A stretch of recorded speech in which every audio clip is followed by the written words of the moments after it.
लगा दो आग पानी में, जवानी उसे कहते हैं। और छीन लो सिलेक्शन, कहानी उसे कहते हैं। चलिए सिलेक्शन को छीनने के लिए तैयार हो जाइए।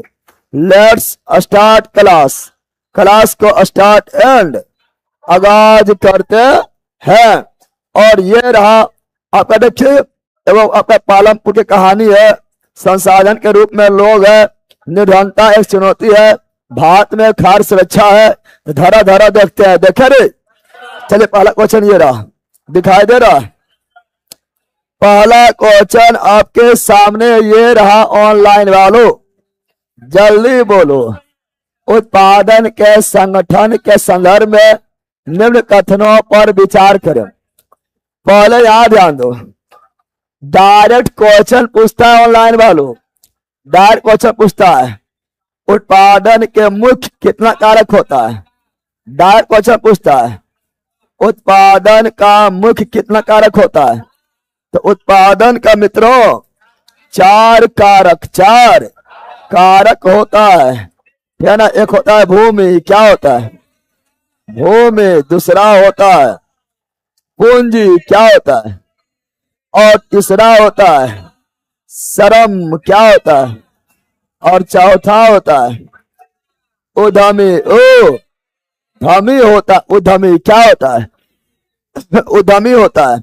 उद्यमी को ही बोलते हैं मानव पूंजी, मानव पूंजी, मानव। अच्छा, मानव पूंजी मतलब क्या हुआ। मानव पूंजी मतलब जो मानव टेक्नोलॉजी सीखा है, मानव जो ज्ञान अर्जित किया है, वही मानव का पूंजी है, मानव का पूंजी है। इस प्रकार उत्पादन का चार कारक, उत्पादन का चार कारक होता है, पता है नहीं। जिसमें से देखेगा तो भूमि निर्जीव है और पूंजी निर्जीव है, यानी ये दोनों को बोलते हैं निष्क्रिय। क्या बोलते हैं निष्क्रिय, क्या बोलते हैं निष्क्रिय साधन। निष्क्रिय साधन उत्पादन का निष्क्रिय साधन। लेकिन श्रम मतलब काम करने वाला, काम करने वाला, कार्य करने वाला, अर्थात मजदूर वगैरह लोग। और उद्यमी यानी जोखिम लेने वाला। उद्यमी मतलब जोखिम लेने वाला, जोखिम लेने के क्षमता रखने वाला। ये दोनों सजीव है, सजीव है तो ये दोनों बोलेंगे सक्रिय। क्या बोलेंगे उत्पादन का सक्रिय साधन। अब बोले उत्पादन का सबसे प्रमुख साधन कौन है। तो उत्पादन का यह भी क्वेश्चन पूछता है, दम भर पूछता है। उत्पादन का सबसे प्रमुख साधन कौन है। तो सबसे प्रमुख है श्रम। क्या है श्रम, क्या है श्रम, क्या है श्रम, पता है ना। चलो देखते हैं उत्पादन के संगठन के संदर्भ में निम्न कथनों पर विचार करें। विचार क्या विचार करेंगे। तो कौन सत्य है, कौन सत्य है, कौन सत्य है। तो उत्पादन के लिए भूमि, श्रम और भौतिक पूंजी आवश्यकता होता है। यस, भूमि, पूंजी, श्रम आवश्यकता होता है। हाँ, खाली लिखता, केवल अगर लिख देता गलत हो जाता, क्योंकि यहाँ पर उद्यमी भी है लेकिन केवल नहीं लिखा हुआ है, यानी तीन गो तो लिखल है ना, तो सही है। इस पर ध्यान देना है। अगला, भूमि, श्रम, भौतिक पूंजी को संगठित करने है तो ज्ञान। हाँ, बिना ज्ञान के कुछ हो पाएगा। काला अक्षर भस बराबर हो जाएगा, ना हो जाएगा।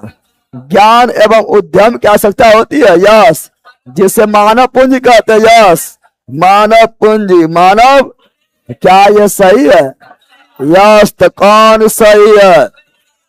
Option number C is right, C is right. बोलो ऑनलाइन वालों, एनी प्रॉब्लम, बोलो नो, आगे बढ़े, बोलो यस। तो याद रखना, दिस इज मोस्ट इंपोर्टेंट। की लिख रहा है पहला, वो कौन थी जो मुस्कुराकर चल, वह कौन थी जो मुस्कुराकर चले गई। चल हट पगली, हम जिक्के जिया मस्ती पढ़ने आ गई। आ गया कि आ गई।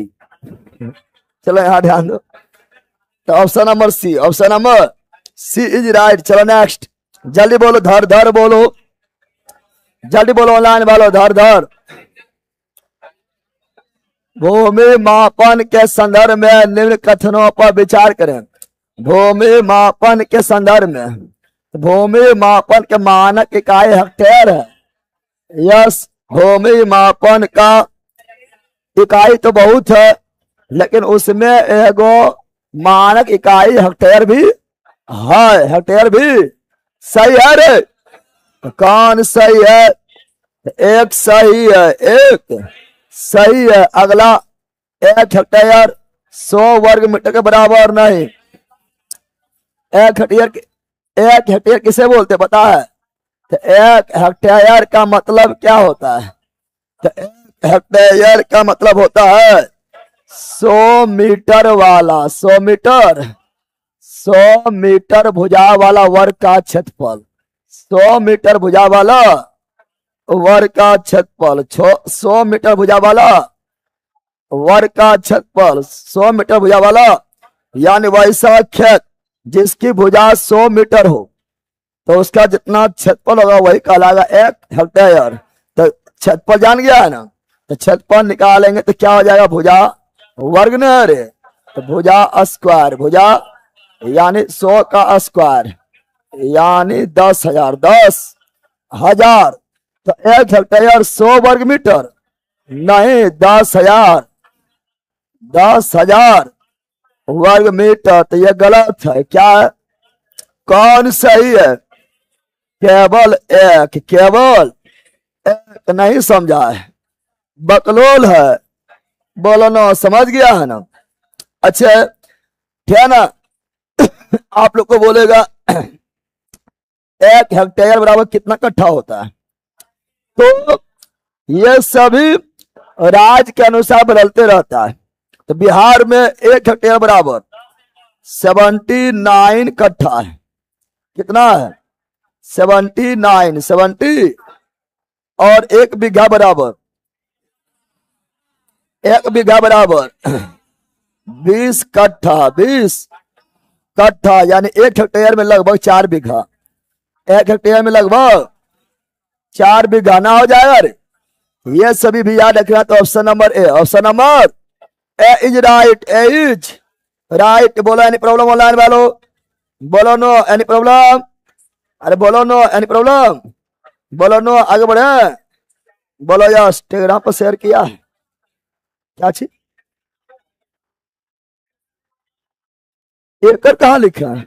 हाँ, 1 एकड़ लिखेंगे। तो 1 एकड़, 1 एकड़ बराबर बिहार में, यह बिहार का बात लिख रहा है, 32 कट्ठा, 32 कट्ठा, 32 कट्ठा। समझ गया है ना? तो यह सब याद रखना है ऐसे आप लोग को जो है, ठीक है ना? चलो यहाँ ध्यान दो, अब यहाँ ध्यान दो।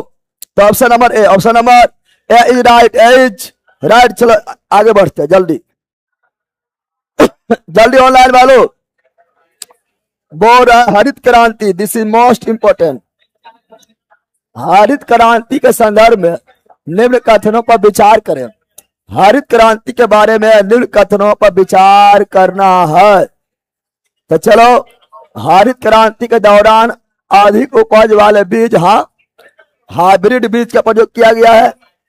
HYV,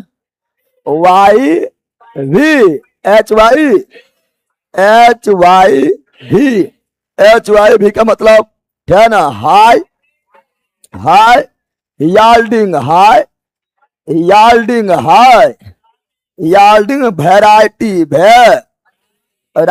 हाई याल्डिंग वैरायटी बीज का प्रयोग किया गया अधिक उपज वाले बीज का माध्यम से। गेहूं, हाँ, पहले तो गेहूं ही, और दूसरा चावल की खेती को बढ़ावा दिया गया। यस, क्या ये सही है? 100% राइट है। अगला HYV, जिसको शॉर्ट में हाइब्रिड बीज भी बोलते हैं। HYV बीजों से अधिकतम उपज प्राप्त करने के लिए सिंचाई, यस, सिंचाई चाहिए। रासायनिक उर्वरक, यस, रासायनिक उर्वरक चाहिए। कीटनाशक, यस, कीटनाशक की आवश्यकता होती है। तो क्या ये सही नहीं है? तो कौन सही है? कौन सही है? Option number C, option number. अब यहां पर टॉपिक है हरित क्रांति, क्या है? और this is most important topic ना रे, टॉपिक ना है। तो चलो हरित क्रांति को देख ले, हरित क्रांति को देख ले, हरित क्रांति सुप्रा साफ कर दे। चलो हरित क्रांति, हरित क्रांति को धरा धरा देखते हैं, धरा धरा देखते हैं। तो हरित क्रांति this is most important topic. तो हरित क्रांति, हरित बोलो, हरित क्रांति का विश्व में जनक बोलते हैं, हरित क्रांति का विश्व में जनक, हरित क्रांति का विश्व में जनक Norman Borlaug, Norman Borlaug, Norman Borlaug कौन देश के थे? यूएसए। कौन देश के थे? यूएसए। इसीलिए बोरलॉग पुरस्कार, बोरलॉग पुरस्कार, बोरलॉग पुरस्कार कौन क्षेत्र में? तो एग्रीकल्चर, एग्रीकल्चर कृषि के क्षेत्र में, भारत में, भारत में, भारत में हरित क्रांति का जनक किसे कहा गया? एम.एस. स्वामीनाथन, स्वामीनाथन, स्वामीनाथन, एम.एस. स्वामी। और हरित क्रांति शब्द कौन दिया है? हरित क्रांति शब्द दिया है, हरित क्रांति शब्द दिया है तो विलियम गॉड। कौन दिया है? William God. कौन दिया है? William God. हरित क्रांति का अवधारणा सर्वप्रथम, अवधारणा सर्वप्रथम कौन देश? तो हरित क्रांति का अवधारणा सर्वप्रथम फिलीपींस से। कहां से? फिलीपींस से आया, फिलीपींस से आया। लेकिन मुख्य रूप से शुरुआत, मुख्य रूप से शुरुआत सर्वप्रथम यूएसए। कहां हुआ? यूएसए। कहां हुआ? यूएसए। कहां हुआ? और भारत में हरित क्रांति, भारत में, भारत में हरित क्रांति, भारत में हरित क्रांति, हरित क्रांति कब आया? 1966, 67, 67 बताएंगे। और हम लोग गेहूं कौन देश से लाए? गेहूं कौन देश से मंगाए? मैक्सिको, मैक्सिको से गेहूं मंगवाए थे, मंगवाए। और भारत में सर्वप्रथम हरित क्रांति कहाँ आया? भारत में सर्वप्रथम, भारत में सर्वप्रथम हरित क्रांति कहाँ आया? हरित क्रांति आया था पंजाब। कहाँ आया? पंजाब। कहाँ आया? पंजाब के बाद हरियाणा, हरियाणा के बाद यूपी, राजस्थान, यूपी। क्या? यूपी। और बोलेगा कि हरित क्रांति से सर्वाधिक फायदा कौन फसल? सर्वाधिक लाभ हुआ गेहूं। किसका? गेहूं। और दूसरा चावल, दूसरा चावल। और नुकसान हुआ मतलब थोड़ा हानि हुआ, थोड़ा हानि हुआ मोटा अनाज का, मोटा अनाज का, मोटा। हरित क्रांति में कैसा बीज का यूज किया गया? हाइब्रिड बीज, HY भी, HY भी मतलब हाई याल्डिंग वेराइटी। अरे यही वाला हाई याल्डिंग वेराइटी, वेराइटी। और जानते हैं और हरित क्रांति के लिए हम लोग क्या क्या पालन किए थे? हरित क्रांति के लिए हमको पालन करना पड़ा, पालन करना पड़ा रासायनिक उर्वरक का, रासायनिक उर्वरक का उपयोग किया, उर्वरक का उपयोग किया। सिंचाई का उत्तम प्रबंध किया, सिंचाई का उत्तम प्रबंध किया। HY भी बीज का प्रयोग किया, HY भी का प्रयोग किया। खेत का आकार बड़ा होना चाहिए, बड़ा होना चाहिए। और वैज्ञानिक तरीका से खेती किए, खेती किए। तो गेहूं का उत्पादन कितना बढ़ गया? गेहूं का उत्पादन, गेहूं का उत्पादन 500%, 500% क्या हुआ? बढ़ गया। क्या हुआ? बढ़ गया। गेहूं इतना ज्यादा हो गया कि जहां हम लोग अमेरिका से भीख मांग रहे थे, अब देने वाला बन गए, देने वाला। और इसीलिए सर्वप्रथम एमएसपी, सर्वप्रथम एमएसपी, एमएसपी आया कौन क्षेत्र में? गेहूं में। एमएसपी का मतलब मिनिमम सपोर्ट प्राइस, यानी अब गेहूं का उत्पादन छोड़ो और आपका गेहूं आप उत्पादन करो, जितना कर सकता है किसान भाई करो, टेंशन ना लो। अगर आपका गेहूं ना बिकेगा तो सरकार आपके गेहूं के लिए एक मिनिमम सपोर्ट प्राइस देने वाला है, यानी इतना पैसा आपको मिलेगा तो मिलेगा ही, इसको कोई रोक नहीं सकता।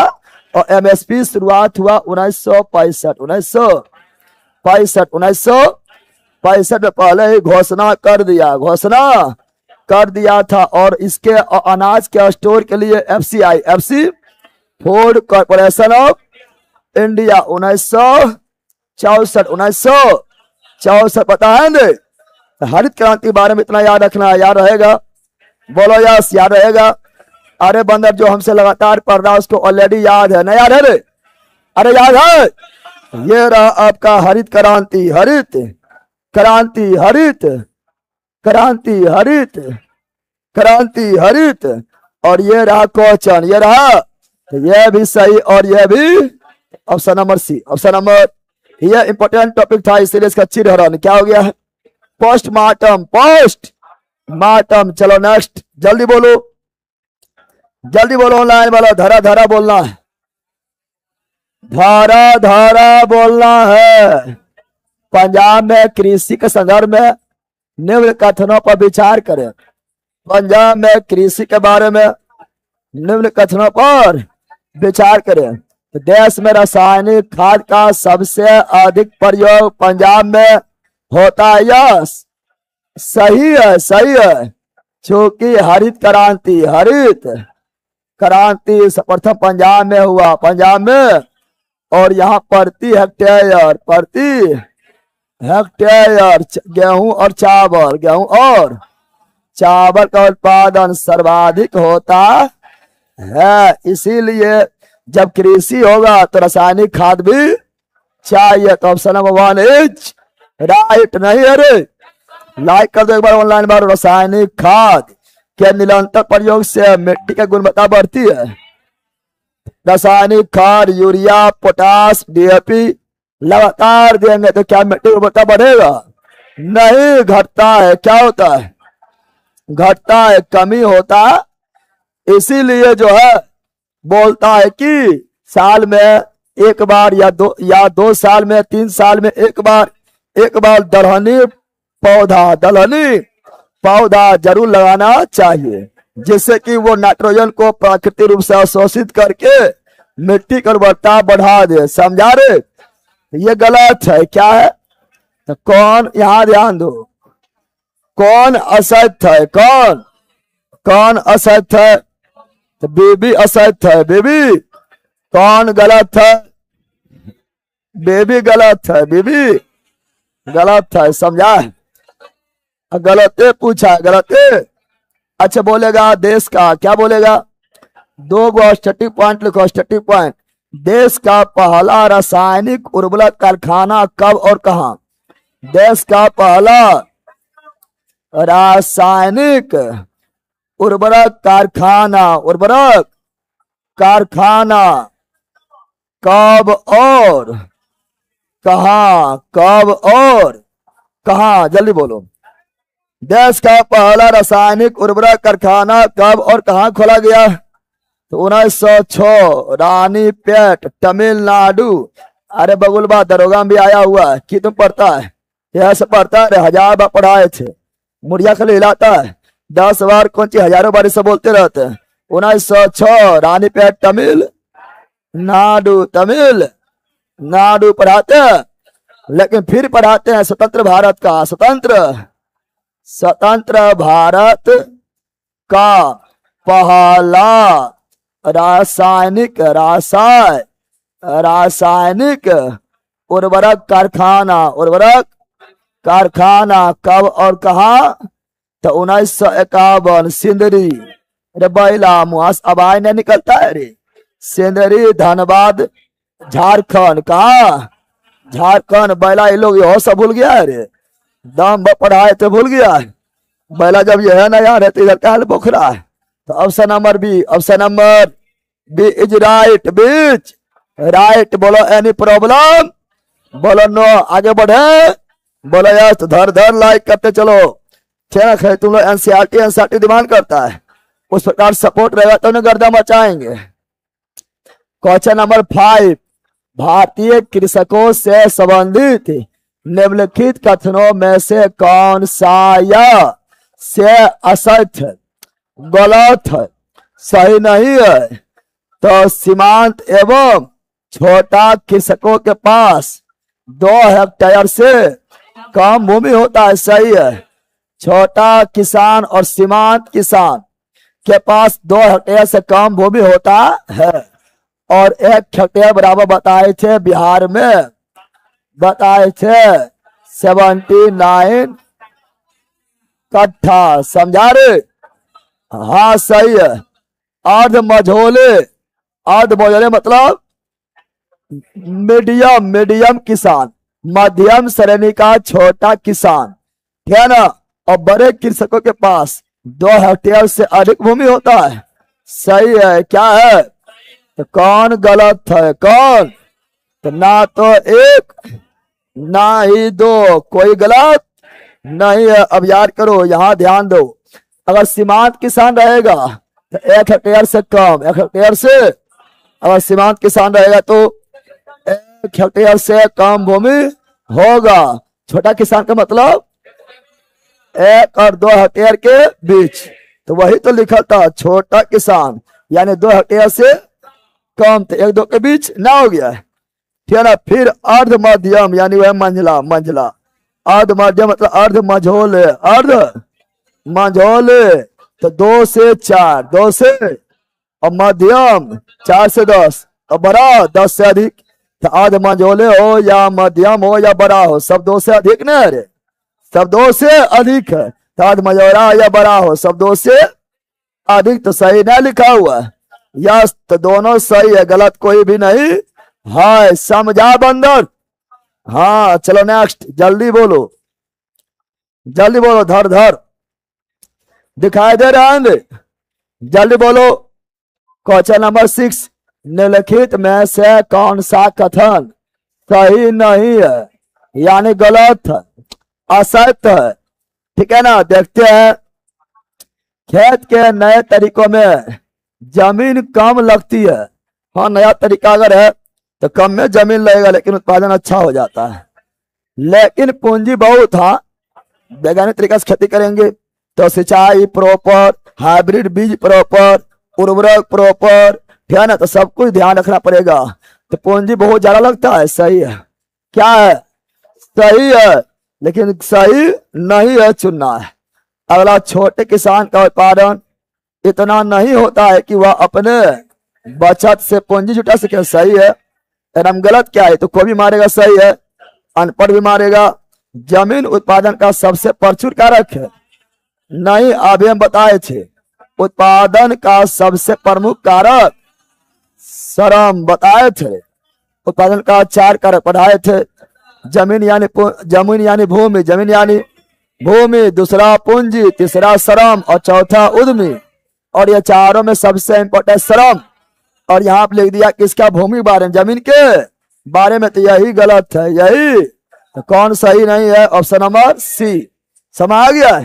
खेतों में श्रम का उपयोग सीमित होता है। हाँ, खेतों में कितना श्रम कर सकता है? वो सीमित दायरा होता है, मेहनत सीमित होता है। तो option number C. Option number अगला, मानव पूंजी निर्माण के संदर्भ में निम्न कथनों पर विचार करें। मानव पूंजी यानी ज्ञान के भंडार, जो कला है, ज्ञान है, वही मानव पूंजी है।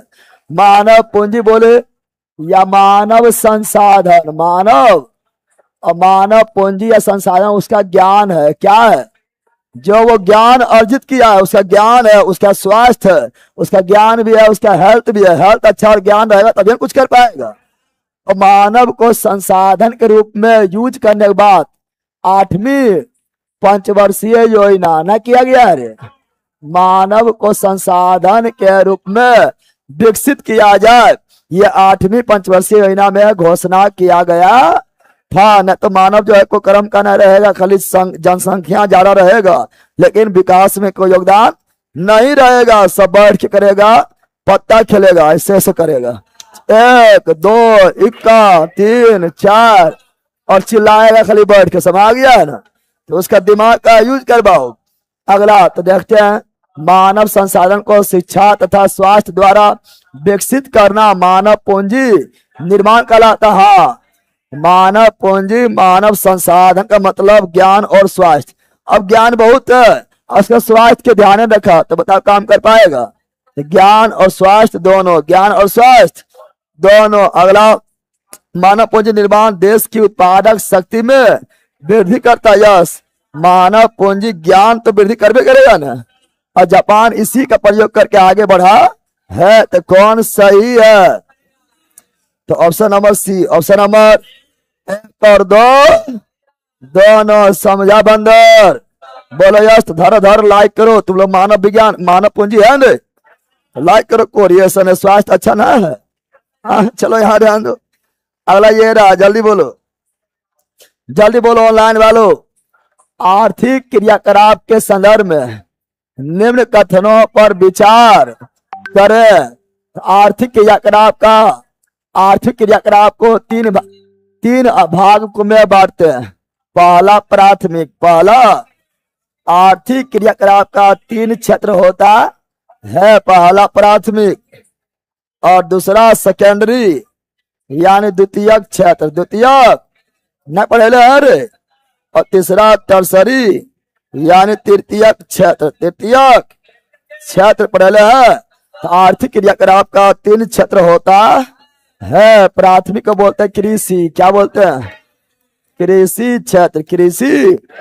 और द्वितीय को बोलते हैं उद्योग क्षेत्र, उद्योग क्षेत्र। और तृतीय में सेवा क्षेत्र, सेवा। और सेवा में ही है सब मेवा, सेवा में ही है मेवा। पढ़ाए थे, यानी जो नेचुरल काम है, प्राकृतिक काम है, वो प्राथमिक में आएगा, प्राथमिक में। और जहां कुछ निर्माण हो रहा है वो निर्माण, उद्योग, फैक्ट्री, कारखाना द्वितीयक में आएगा। और जहां वस्तु या सेवा मिल रहा है, वस्तु या सेवा बिक रहा है, वो तृतीयक में आएगा, तृतीयक में आएगा। तो आर्थिक क्रियाकलाप को प्राथमिक, द्वितीयक और तृतीयक क्षेत्र वर्गीकृत किया गया। यस सही है, क्या है? सही है ना रे? यस। अगला, तृतीयक क्षेत्र में व्यापार, परिवहन, संचार, बैंकिंग, शिक्षा एवं स्वास्थ्य। यस, तृतीयक में व्यापार, परिवहन, संचार, बैंकिंग, शिक्षा, स्वास्थ्य, जॉब, वकील, इंजीनियर, जितना भी है, डॉक्टर, है ना, यह सभी तृतीयक क्षेत्र में आता है। तो बताओ कौन गलत है? कौन गलत है? तो कोई भी नहीं, ना तो 1 और ना ही 2। ना समझा? इस क्वेश्चन हार्ड नहीं, खाली ऐसे बड़ा लिख देता है। चलो नेक्स्ट, जल्दी बोलो। जनसंख्या के गुणवत्ता, जनसंख्या के क्वालिटी, जनसंख्या का गुणवत्ता उसका अच्छा रहेगा जहां मानव पूंजी है। मानव, अरे जनसंख्या कौन अच्छा रहेगा? जहां मानव पूंजी है। यानी मानव पूंजी मतलब उसको ज्ञान मिला हुआ है और उसको स्वास्थ्य भी अच्छा है। स्वास्थ्य भी, जहां मानव पर 2 रूप में काम किया गया है, ज्ञान और स्वास्थ्य देकर उस पर काम किया गया है, वो जनसंख्या का क्वालिटी, गुणवत्ता अच्छा होगा ना होगा।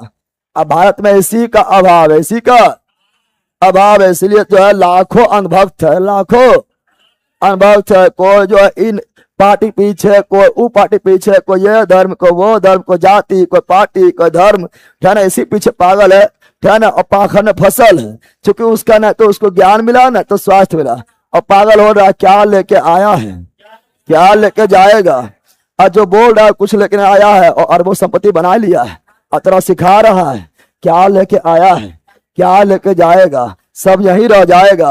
अगर पूछा जाएगा तुम नंगा आया था, की लेके आया था? अभी जो है अरबों संपत्ति बना लिया है, यह बोल बोल के न बना लिया है।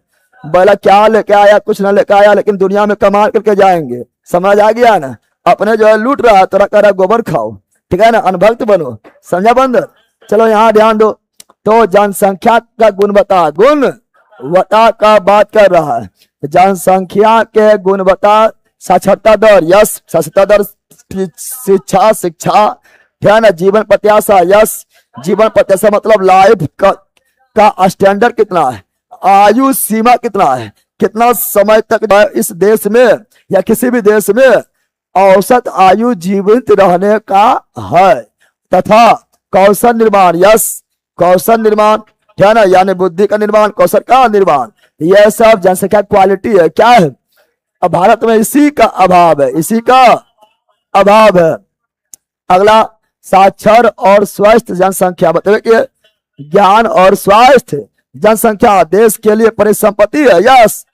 इसीलिए तो अमेरिका अमेरिका जो है, अमेरिका, जापान यही लोग को खोजता है, ज्यादा पढ़ लिख लिया है, ज्यादा पढ़ लिख लिया है, इंडिया को वैल्यू नहीं है। आओ अमेरिका, तुरंत जो है वीजा, तुरंत पासपोर्ट, तुरंत पैकेज, तुरंत पैकेज। तो लोग मूर्ख है कि मूर्ख नहीं, वो जानता है कि जो है अज्ञान मानव, अशिक्षित मानव और अस्वस्थ मानव कोई कर्म के नायक, धरती के बोझ है, धरती के कुछ करवे नहीं करेगा।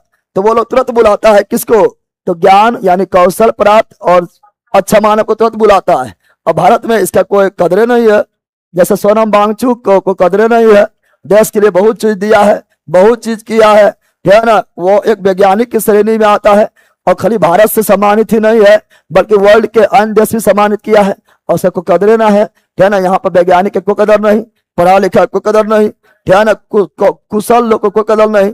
यहाँ पर अनभक्त के बहुत कदर है, यहाँ पर रेपिस्ट का बहुत कदर है, यहाँ पर घुसखोर के बहुत कदर है, यहाँ पर जितना बड़ा भ्रष्टाचारी है उतना कदर है, जितना बड़ा लुटेरा है उतना कदर है, जितना बड़ा बाहुबली कहलाता है बाहुबली उतना कदर है, ठीक है ना। तो बाहर में जा रहा है, ठीक है ना, तो अमेरिका कितना आगे बढ़ जाएगा, विश्व गुरु थोड़े बन पाएगा, ये सब मामला में भारत आगे रहेगा रे। तो ये भी सही, ये भी तो साक्षर और स्वस्थ जनसंख्या देश की परिसंपत्ति बन जाती, यस।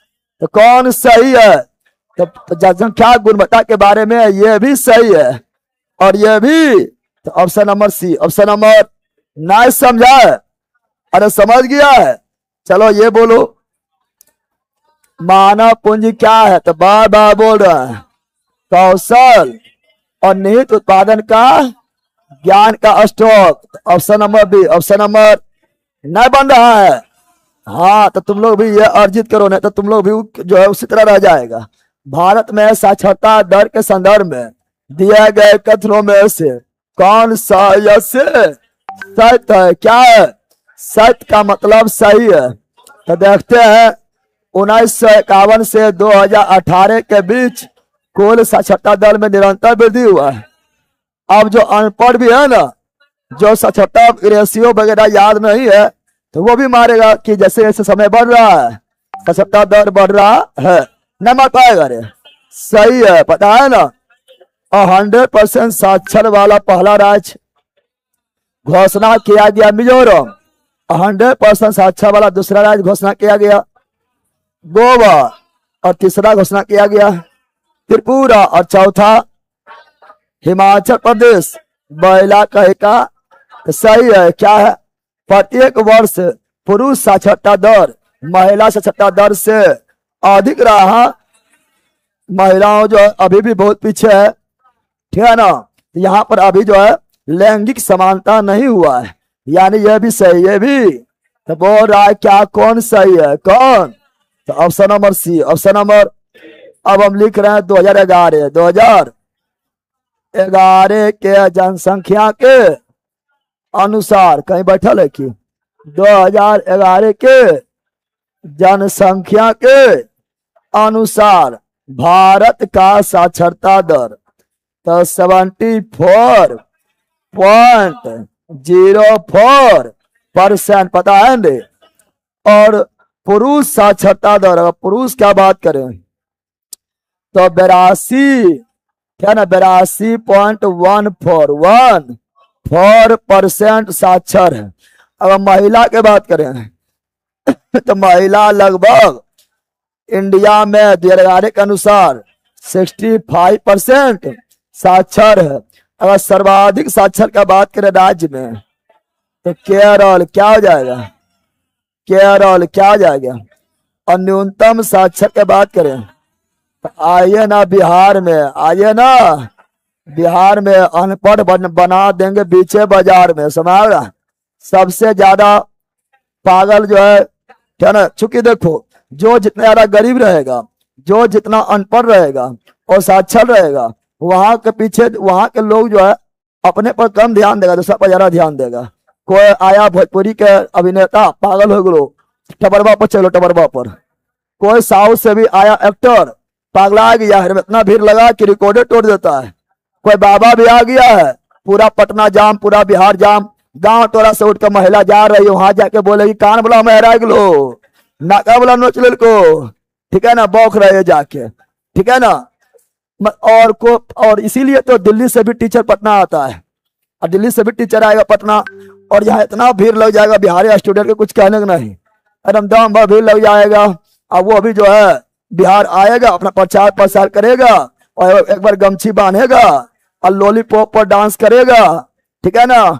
और हाँ हम बिहारी हैं जी, इतना बोल के सबको पगला देगा स्टूडेंट के यहाँ के, और यहाँ का स्टूडेंट बिहारी स्टूडेंट को लूट के चल जाएगा, और पटना में फिर मौज करेगा। बिहार को दिया जीरो, अब बन गया अपने आप हीरो, लेके नहीं बन जाता है तो देता की है, कोई देता है।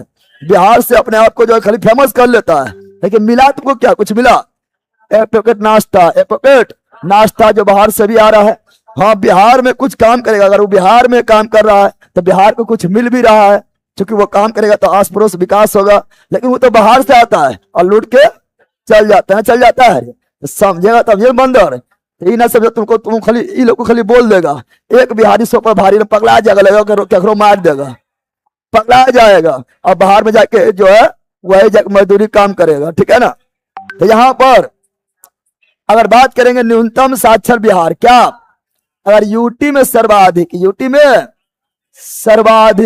में सर्वाधिक साक्षर, तो लक्षद्वीप क्या है, लक्षद्वीप क्या है, लक्षद्वीप क्या है। अच्छा बिहार का बात करें तो बिहार का बात करें तो 2011 के अनुसार बिहार का साक्षरता दर तो 61.080, डायरेक्ट है 61.8, और पुरुष साक्षर 71% लगभग, और महिला साक्षर तो पुरुष 10 ज्यादा और महिला 10 कम, 51.5 साक्षर। बिहार में सर्वाधिक साक्षर, बिहार में सर्वाधिक साक्षर रोहतास, पुरुष भी रोहतास, महिला भी रोहतास, और बिहार में न्यूनतम साक्षर तो पूर्णिया, क्या है पूर्णिया, पुरुष में भी न्यूनतम पूर्णिया, परंतु महिला में न्यूनतम सहरसा, पता है ना। हाँ तो option number C, option number तो कौन सही है, तो option number C, option number C. चलो नेक्स्ट, जल्दी बोलो ऑनलाइन वालों, जल्दी धरा बोलो और लाइक भी करो।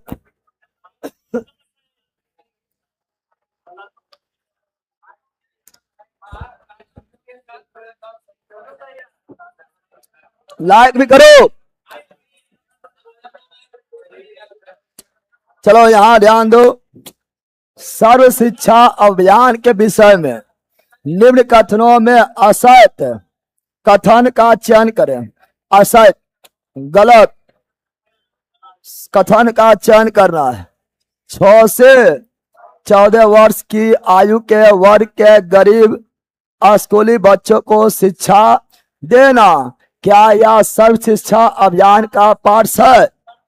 क्या यह सही है? This is wrong, this is 6 से 14 वर्ष गरीब नहीं बल्कि सभी बच्चा। अरे मौलिक अधिकार नहीं है, गरीब लिख के गलती कर दिया है। ये तो 6 से 14 वर्ष के आयु के बच्चा में को मुफ्त शिक्षा दिया जाए, यह उसका मौलिक अधिकार है जो अनुच्छेद 21 के ए में है। तो फिर यहाँ गरीब क्यों लिखा है? ऑल, सभी, क्या होगा? यानी गलत है। क्या है? गलत है। अगला, इसका लक्ष्य वर्ष 2010 तक प्राथमिक शिक्षा प्रदान करना। यस, इसीलिए तो शिक्षा का अधिकार लागू हुआ 1 अप्रैल 2010। 2000, यह सही है। क्या है? तो बोल रहा गलत कौन है, असत कौन है? एक तो केवल एक। अब जो लिख रहे हैं सुनो, जो लिख रहे हैं सुनो। सर्व शिक्षा अभियान, सर्व शिक्षा अभियान का शुरुआत कब हुआ? सर्व शिक्षा अभियान का शुरुआत कब हुआ? पहला कहिका 2001 में, 2001 में शुरुआत हुआ। इसी का उद्देश्य था कि 6 से 14 वर्ष के बच्चों को मुफ्त शिक्षा दिया जाए। इसीलिए हुआ 86वां संविधान संशोधन, 86वां संविधान संशोधन 2002 में, जिसमें 6 से 14 वर्ष के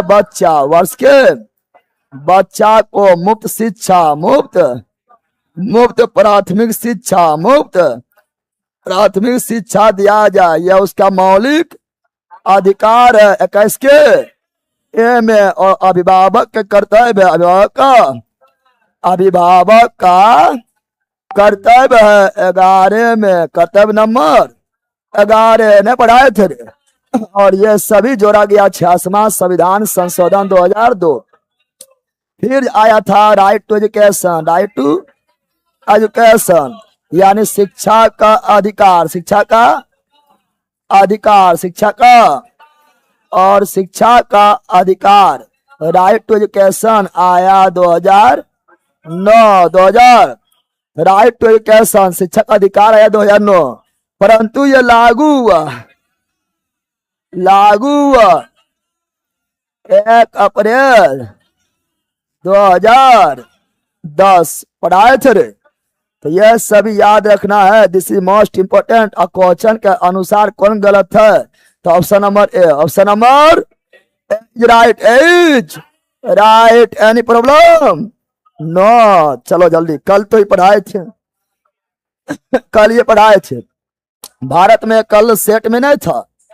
कल जो हम आपका जो है पता होना चाहिए कि 100 नंबर का, ध्यान, 100 नंबर का बिहार पुलिस और बिहार दरोगा का सेट मंडे, वेडनेसडे और फ्राइडे को चलता है। तो मंडे को हो गया है, अब कल वेडनेसडे है तो वेडनेसडे को होगा। पटना में जो सेंटर है ऑफलाइन, वहां चलता है, जाके जुड़िए। और यहाँ भी चलता है। और जो आपका लक्ष्य और मंजिल बेच है उसमें भी सेट डाल दिया जाता है। तो लगाइए, समा गया है ना। और फिर इसका सोल्यूशन मिलेगा। तो ख्याल और सेट जो है काफी शानदार है। भारत में स्वास्थ्य सुधार संबंधी निम्नलिखित कथनों में से कौन सत्य है? कौन? तो वर्ष 2016 में जीवन प्रत्याशा बढ़कर, जीवन प्रत्याशा यानी आयु, क्या आयु बढ़कर 69.4। देखो बुक में सही दिया हुआ है, परंतु ये गलत है। क्या है? 2016 में नहीं बल्कि 2018 में 69.4 हुआ है। लेकिन बुक में दिया ही सही, क्या दिया हुआ है, लेकिन 2018 में 69.4 हुआ। और ये प्रोग्राम चला था 2014 से 2018 तक में हो गया 69.4। तो इसके अनुसार यह भी गलत है। शिशु मृत्यु दर 1951 में 147 था, यस। और 2020 में घटकर 36 हो गया, बताए थे कल। सही है। क्या है?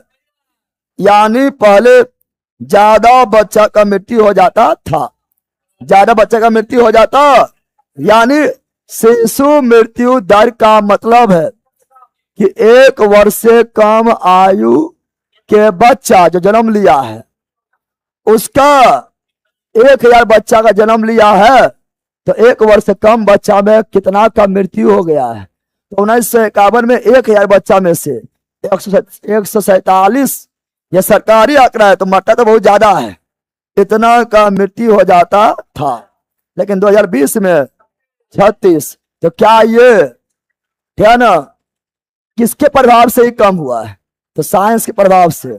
मेडिकल साइंस डेवलप किया ना किया है, तो उसके कारण ये रिजल्ट देखने को मिला है। कोई बाबा ढाबा के प्रभाव से नहीं, चूरन पूरन के प्रभाव से नहीं।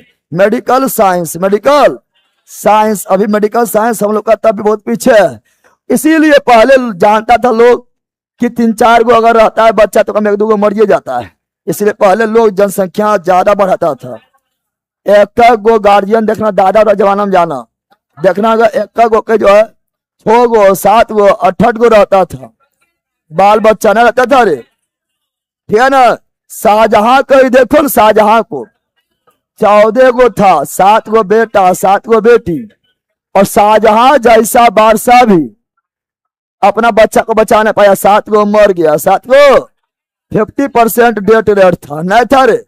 हाँ, तो इसीलिए जो है पहले लोग जो है जनसंख्या ज्यादा बढ़ावा देता था, लेकिन जैसे जैसे डेवलप करेगा मेडिकल साइंस, वैसे वैसे लोग जो है शिशु का मृत्यु नहीं होगा, तो वैसे वैसे लोग जो है हम दो हमारे दो तक सीमित रहेगा, समझा रे। हाँ तो सही है, क्या है अब शिशु मृत्यु दर अभिप्राय 5 वर्ष से नहीं, अभी बोले थे 1 वर्ष से कम आयु के शिशु का मृत्यु से है, तो गलत है। क्या है, 1 वर्ष से कम आयु के बच्चे में 1000 जन्म बच्चे में कितना का मृत्यु हो गया है, इसी को शिशु मृत्यु दर कहा जाता है, समझा। तो कौन सही है, तो केवल 2 केवल, लेकिन किताब में दिया हुआ है दोनों सही है, लेकिन एक सही नहीं है। चलो नेक्स्ट, अगला बेरोजगारी के संदर्भ में निम्न कथनों पर विचार करें। कथन नंबर 1, बेरोजगारी उस स्थिति को कहा जाता है जब प्रचलित मजदूरी दर पर काम करने के इच्छुक लोगों को रोजगार नहीं मिल रहा, यानी काम करे के इच्छा है, जितना का पैसा मिल रहा है उतने पैसा पर काम करे की इच्छा है, लेकिन न काम नहीं मिल रहा है, उसी को बेरोजगारी कहा जाता है। आपके पास योग्यता भी है लेकिन आपको रोजगार नहीं मिल रहा है, उसी को बेरोजगारी कहा जाता है, समझा बंदर। न पढ़ाए थे आप लोग को, पढ़ाए थे ना, क्या बोले थे, गाना भी बोलते हैं नहीं बोलते हैं, मिलत नहीं नौकरी, मिलत नहीं नौकरी, न मिलत रोजगार बा, कैसन ये जवाना ही, कैसन सरकार बा, 40 के उम्र भइल अगुओ न आवत बा, और हाय देखा बीए करके बकरी चलावत बा, बीए कर लिया है और काम भी नहीं मिल रहा है, यानी बेरोजगार है, बेरोज, सही ना रे। तो कौन सी तो कुछ गलत थोड़े कर रहा है, हंस रहा है टकला कहे का, बकरी चरा रहा है तो रोजगार ना मिलेगा तो बकरी नहीं चलाएगा।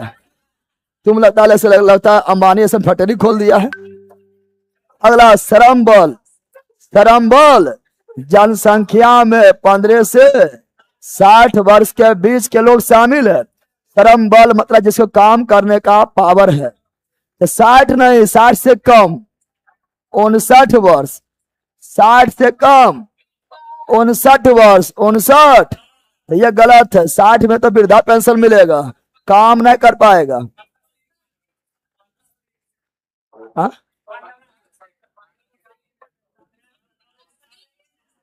अरे तो यहाँ गलत है पहला,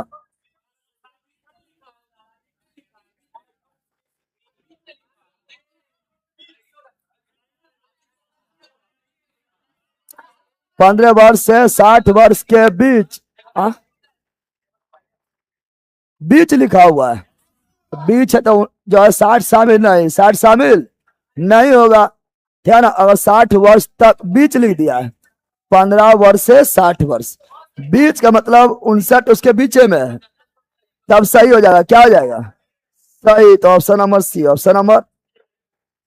अगर तक रहता तक तो गलत, क्या होता, गलत होता, क्योंकि 60 के उम्र में फिर काम करे की शक्ति नहीं रहता है, फिर वृद्धा पेंशन मिलता है, समझ गया। अगला, भारत में बेरोजगारी के संबंधित निम्न कथनों में से कौन सा गलत है, बेरोजगारी के बारे में कौन गलत है। ग्रामीण क्षेत्रों में मौसमी बेरोजगारी सही है। ग्रामीण में 2 तरह का बेरोजगारी देखने को मिलता है, एक परछन, क्या परछन को बोलते हैं अदृश्य, या बोलते हैं छिपी हुई बेरोजगारी, और यह मुख्य रूप से कृषि में मिलता है। और दूसरा मिलता है मौसमी, क्या मिलता है? मौसमी बेरोजगारी, मौसमी बेरोजगारी, ये दोनों ग्रामीण बेरोजगारी है। तो सही है, क्या है? ये गलत बोला, क्या बोला? गलत। अगला, नगरीय क्षेत्रों में अधिकांश परछन, परछन जो है ग्रामीण, क्या? नगरीय में शिक्षित और औद्योगिक, शिक्षित और औद्योगिक बेरोजगारी संरचनात्मक, गलत है। परछन बेरोजगारी अधिकांश शहरी में नहीं, परछन ग्रामीण, गलत है। क्या है? परछन बेरोजगारी का मतलब हुआ जितना लोगों को काम चाहिए, जितना लोग वो काम कर सकता है, उससे अधिक लोग फालतू में लगल है, तो उसे परछन या अदृश्य या छिपी हुई बेरोजगारी कृषि। मौसमी बेरोजगारी तब होती है जब लोग वर्ष के कुछ महीनों में रोजगार प्राप्त नहीं कर पाता। यस, वर्ष के कुछ महीना बैठल है, बारिश नहीं हो रहा है, और जैसे वर्षा हुआ वैसे सब लोग को जो है खेत में काम मिल गया, खेत में काम कर रहा है, तो मौसम के अनुसार जो है इसको काम मिल रहा है। तो गलत बोला, असह। तो 2 और 3, 2 और, तो option number B, option number B is right, B is right. Any problem? चलो नेक्स्ट, अगला, बेरोजगार के बारे में निम्नलिखित में से कौन कथन सत्य है? बेरोजगार के बारे में, बेरोजगार के, तो या एक परिसंपत्ति का दायित्व में बदल देता है, बोला गलत। क्या बोला है? सत्य बोला। क्या बोला है? बेरोजगार के बारे में क्या सही है? क्या? तो बेरोजगार लोग, रे बैला, बेरोजगार लोग संपत्ति को दायित्व में बदल देता है। दायित्व का मतलब पहले क्यों हुआ बताओ? दायित्व का मतलब क्यों हुआ? समझ में क्या कैसे बोले सही है? यहां पर बेरोजगार लोग परिसंपत्ति को दायित्व में बदल देता है। दायित्व मतलब बोझ में, किसमें?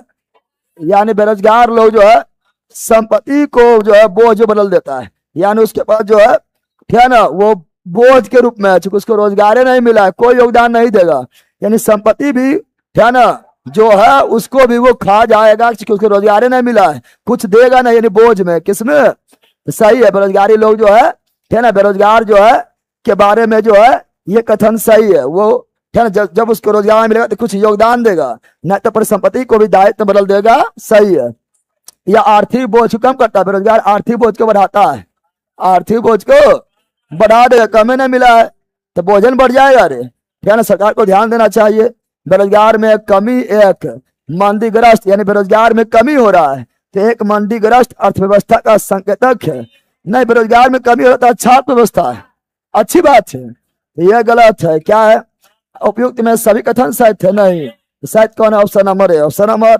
चलो, महात्मा गांधी के विचार के संदर्भ में, महात्मा गांधी के विचार के संदर्भ में निम्न कथनों पर विचार करें, ठीक है ना। तो देखते हैं, महात्मा गांधी के अनुसार भारत के वास्तविक स्वतंत्रता का अर्थ निर्धन लोगों को मानवीय व्यथा से मुक्ति, मानवीय व्यथा, मानवीय व्यथा मतलब मानवीय कष्ट, मानवीय कष्ट, मानवीय दुख, मानवीय दुख से मुक्ति। तो हाँ, सही है, सही ना है।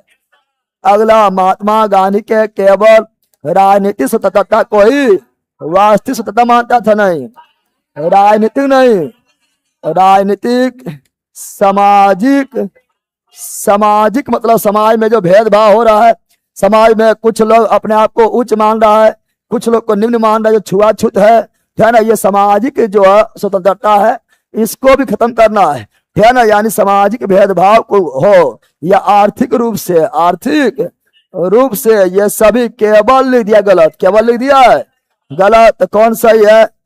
केवल है, केवल एक निर्धनता के आकलन संबंधित निम्नलिखित कथनों पर सत्य कथन चुने। निर्धनता यानी गरीबी, निर्धनता यानी गरीबी बारे में चुनना है। निर्धनता का आकलन केवल लिख दिया है, गलत है। क्या है?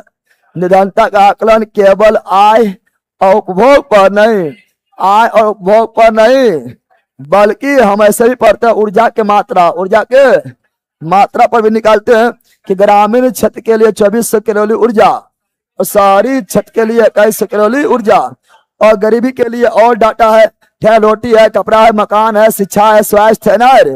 गरीबी के लिए और डाटा है, रोटी, कपड़ा, मकान, शिक्षा, स्वास्थ्य, केवल लिख के गलती कर दिया है।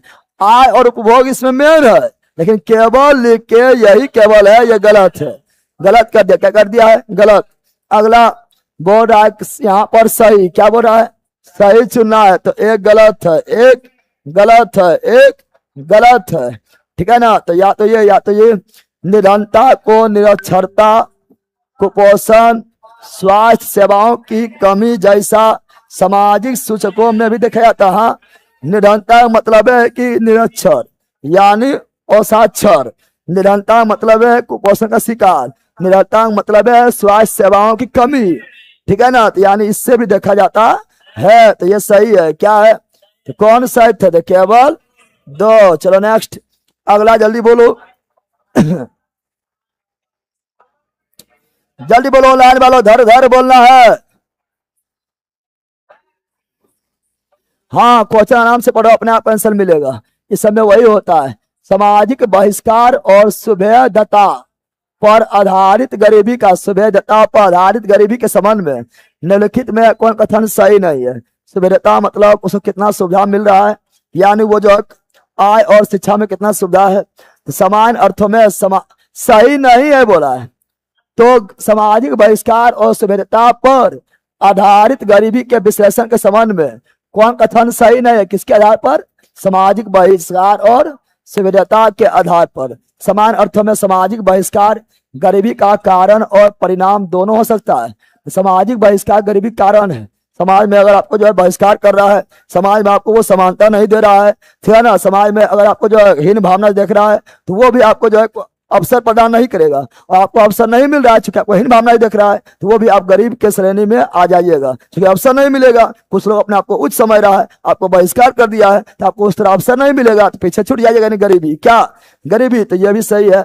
अगला, इस प्रकार सामाजिक बहिष्कार बहुत कम आय होने की स्थिति तक ले जा सकता है। हाँ, गरीब रह जाएगा तो आय कम हो जाएगा, लेकिन उससे कहीं अधिक नुकसान पहुंचाता है। यस, आय तो कम हो गया तो चलो वो है करता है, उससे नुकसान, यानी समाज में आपको हीन भावना देख रहा है। जब हीन भावना से आपको देखेगा तो आपको उस प्रकार अधिकार नहीं मिलेगा, और इससे छुआछूत करेगा, तो कितना मानसिक रूप से टॉर्चर होता है ना, होता है।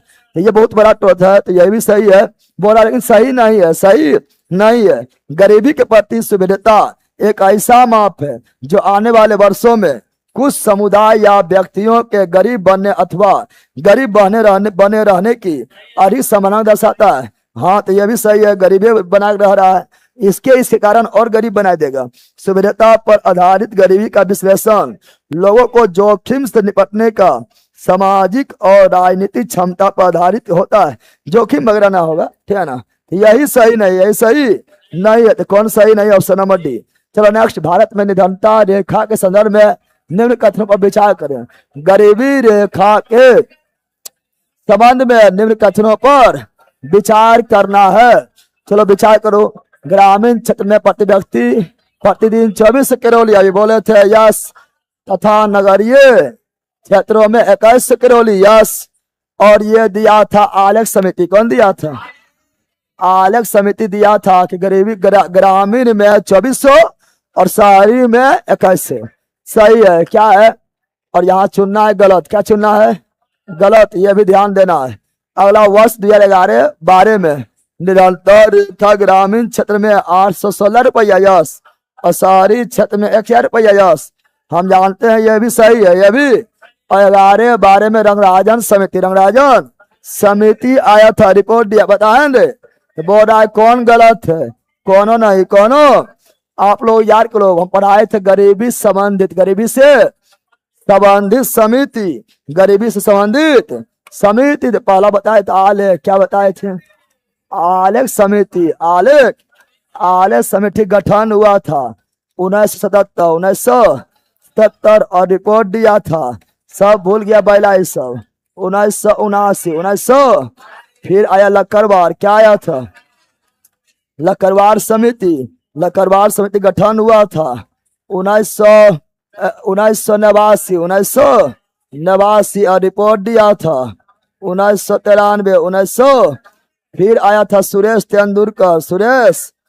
तेंदुलकर समिति, यह भी गरीबी, यह भी गरीबी और सुरेश तेंदुलकर समिति गठन हुआ था 2005 और रिपोर्ट दिया था 2009। भूल गया रे 2009 फिर आया था सी रंगराजन समिति और यह भी गरीबी, ये भी और सी रंगराजन समिति गठन हुआ था 2012 और रिपोर्ट दिया था 2014 इकोनॉमिक्स में ये सभी पढ़ाए हुए तो इसमें दोनों सही है, तो कौन गलत है? कोई नहीं। Option number D is right. सब याद रखना, बंदा बोल दे रहा है, ठीक है ना। आगे नेक्स्ट जल्दी बोल रहा है स्वर्ण जयंती ग्राम स्वराज स्वर्ण जयंती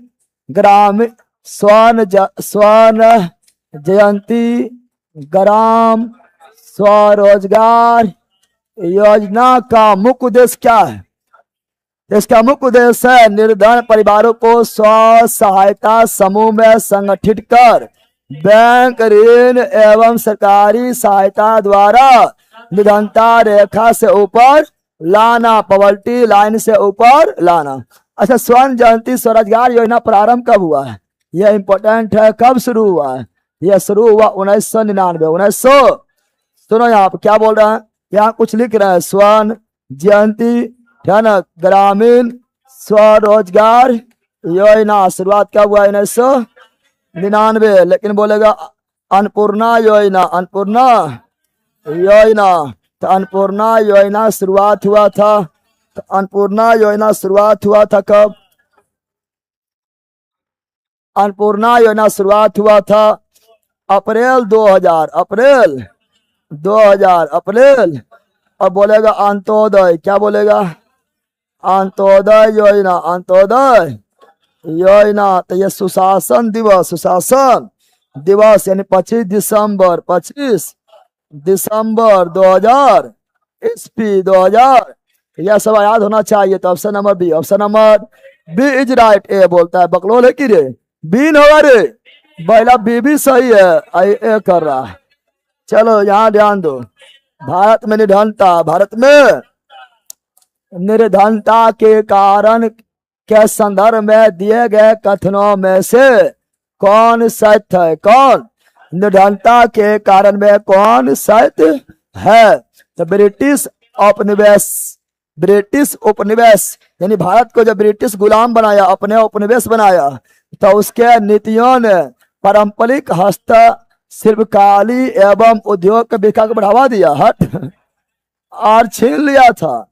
चूंकि वो लोग मशीन ला दिया, औद्योगिक क्रांति किया, तो वो लोग का माल हो गया सस्ता और अपना जो है माल महंगा। तो ठीक नहीं पाया, गलत है। विकास को बढ़ावा नहीं बल्कि नुकसान किया। अगला स्वरोजगार के सीमित अवसर तथा तीव्र जनसंख्या वृद्धि ने निर्धनता के समस्या बढ़ावा दिया। हाँ, रोजगार का सीमित अवसर मिला है, सीमित अवसर, और जनसंख्या वृद्धि तेजी से हुआ है, तो गरीबी न हुआ रे, निर्धनता बढ़ावा दिया। सही है। तो बोल रहा है क्या कौन सही है?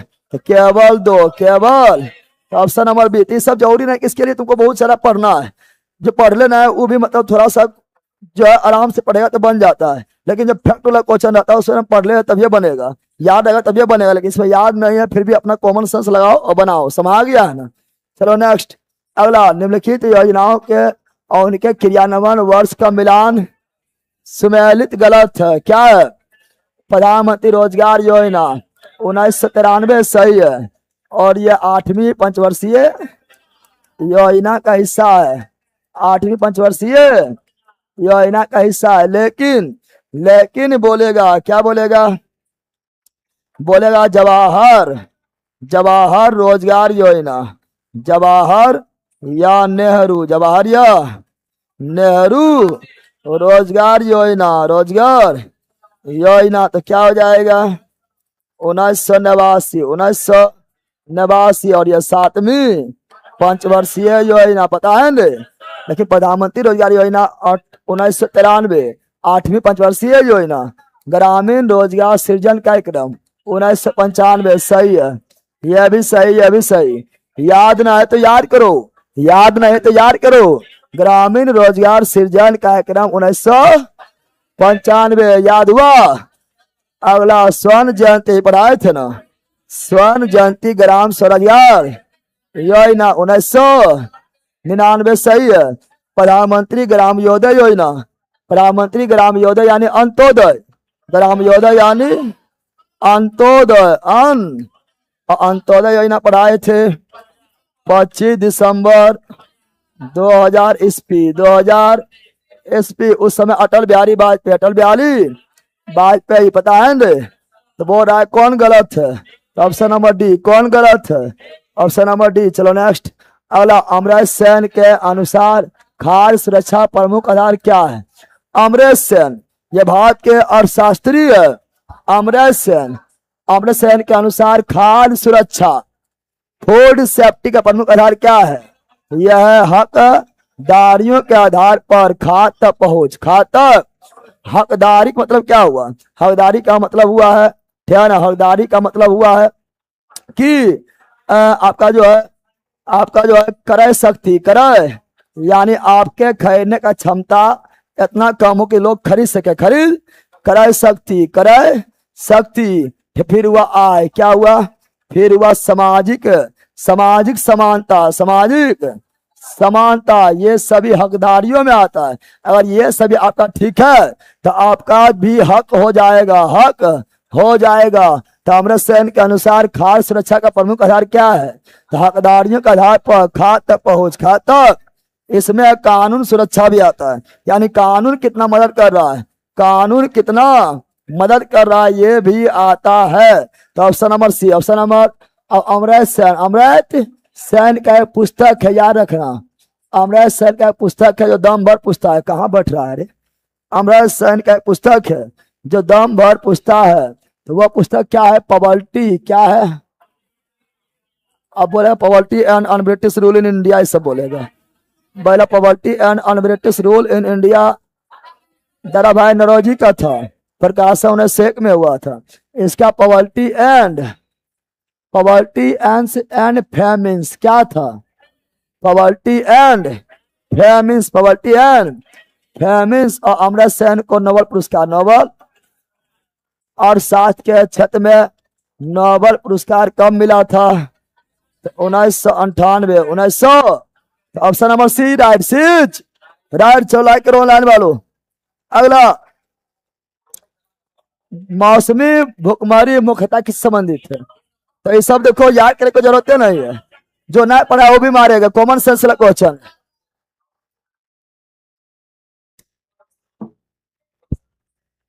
मौसमी भूखमरी तो मौसम से प्रभावित होता है फसल, मौसम से प्रभावित होता है फसल, फसल उपजाना और काटने का चक्र से। तो option number B, option number B. अगला विश्व खाद्य शिखर सम्मेलन, विश्व खाद्य शिखर सम्मेलन 1995 में खाद्य सुरक्षा के बारे में क्या घोषणा किया गया है, तो विश्व खाद्य शिखर सम्मेलन जो 1995 में हुआ था वो खाद्य सुरक्षा के बारे में क्या घोषणा किया था, तो वो घोषणा किया था ऑप्शन नंबर बी, सभी लोगों के पर्याप्त सुरक्षित पौष्टिक खाद्य तक भौतिक एवं आर्थिक पहुंच सदैव होना चाहिए, सदैव होना चाहिए। चलो यहाँ तो बोलो, बोलेगा खाद्य सुरक्षा अधिनियम कब बना, खाद्य सुरक्षा अधिनियम, खाद्य सुरक्षा अधिनियम कब बना, तो 2013, 2013। अरे बंदा दम में पढ़ाते हैं, भूल गया है। Option number B. चलो नेक्स्ट। भारत में सबसे भयानक अकाल बंगाल में पड़ा था, पढ़ाए थे। भारत में सबसे भयानक अकाल बंगाल में पड़ा था, बंगाल में पढ़ा था, समझा है। तो ये आपका हो जाएगा 1943 का बंगाल का अकाल, बंगाल का अकाल। खाद्य और सुरक्षा से ग्रस्त आबादी का बड़ा भाग किनका है, तो खाद्य और सुरक्षा ग्रस्त कौन है, जैसे बड़ा भाग ग्रामीण वृद्ध लोग है, कृषि में संलग्न लोग है, नए गर्भवती तथा दूध पिला रही महिलाओं तथा 5 वर्ष से कम आयु के बच्चा ज्यादा खार और सुरक्षा से यही त्रस्त है और यही लोग कुपोषण का शिकार हो रहा है। माँ के साथ साथ बच्चा भी कुपोषण शिकार हो रहा है। तो ऑप्शन नंबर सी नेक्स्ट। गेहूं क्रांति शीर्षक विशेष डाक टिकट कब जारी किया गया था? तो हरित क्रांति के बाद किया गया था। गेहूं में एमएसपी तो 1965 मिल गया था, अब उसके लिए डाक टिकट लाया था। तो गेहूं में हरित क्रांति के क्षेत्र में गेहूं में 500% वृद्धि किए थे, तो उसके लिए डाक टिकट लाया गया 1968 जुलाई 1968। और ये सभी हरित क्रांति वगैरह पढ़े हैं। चलो नेक्स्ट अगला खाद्य और सुरक्षा। खाद्य और सुरक्षा के बारे में निम्नलिखित बातों पर विचार करें। निम्नलिखित बातों पर विचार करें और सुरक्षा के बारे में। देखो नहीं सब पहले देख के डरना नहीं है, सोचना है खाद्य और सुरक्षा नेगेटिव बात होना चाहिए। ये सब सोचे वाला बात है, सब पहले आराम से बनाओ। देश के अधिकतर क्षेत्रों में खाद्य और सुरक्षा से प्रभावित लोगों का अनुपात कम है, पगला है कि ज्यादा है? अरे केवल तो 1.5 करोड़ में 80 लाख लोग केवल 5 केजी अनाज पर डिपेंड है। तो पहला कम है कि ज्यादा? ज्यादा है न, तो कम लिख दिया, गलत है। क्या है? देश के कुछ क्षेत्र में खाद्य और सुरक्षा से प्रभावित लोगों का अनुपात बहुत अधिक है। यस, कुछ क्षेत्र में खाद्य और सुरक्षा से लोग बहुत है, जैसे इसमें बिहार भी है ना है। उत्तर भारत में ज्यादा देखने को मिलता है, जैसे बिहार हो गया है, यूपी हो गया है ना, उड़ीसा हो गया है, यह सभी में ज्यादा देखने को मिलता है। झारखंड वगैरह में, चूंकि यही लोग तो पागल हो रहा है ज्यादा, ठीक है। तो सही है ना, खाद्य और सुरक्षा बारे में सही है। भूख भी उन पहलुओं में से एक है जो खाद्य, सही चुनना है, सही। भूख भी उन पहलुओं में से एक है जो खाद्य और सुरक्षा दर्शाती है। हाँ, खाद्य और सुरक्षा है, खाद्य हमको नहीं मिल रहा है ना, तो भूख, तो मेन तो भूखे है, ठीक है ना, सही है ना। खाद्य सुरक्षा प्राप्त करने में भविष्य की भूख को समाप्त करना। खाद्य सुरक्षा मतलब क्या है? खाद्य सुरक्षा मतलब है कि ऐसा मतलब प्रावधान किया जाए जिससे भविष्य में भी भूख को समाप्त हो जाए।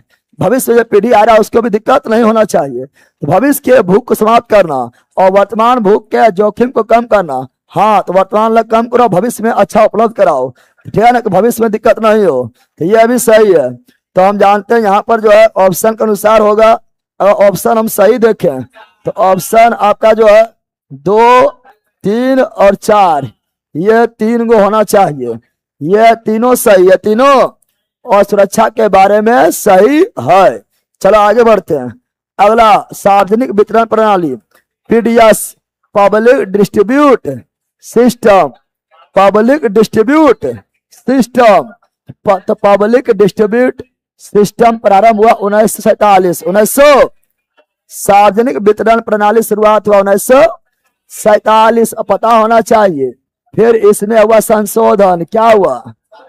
और फिर संशोधित सार्वजनिक वितरण प्रणाली यानी पीडीएस, यह आया 1992। 1900, अरे दरोगा में इस बार ही था मिलान करने में। और फिर था आपका लक्षित, क्या था? लक्षित सार्वजनिक वितरण प्रणाली, लक्षित पीडीएस 1997, 1900। और ये तीनों हम बार बार लिखते हैं। और दरोगा में इस बार 1799 पोस्ट में फर्स्ट शिफ्ट में क्वेश्चन था मिलान करने में, ठीक है ना।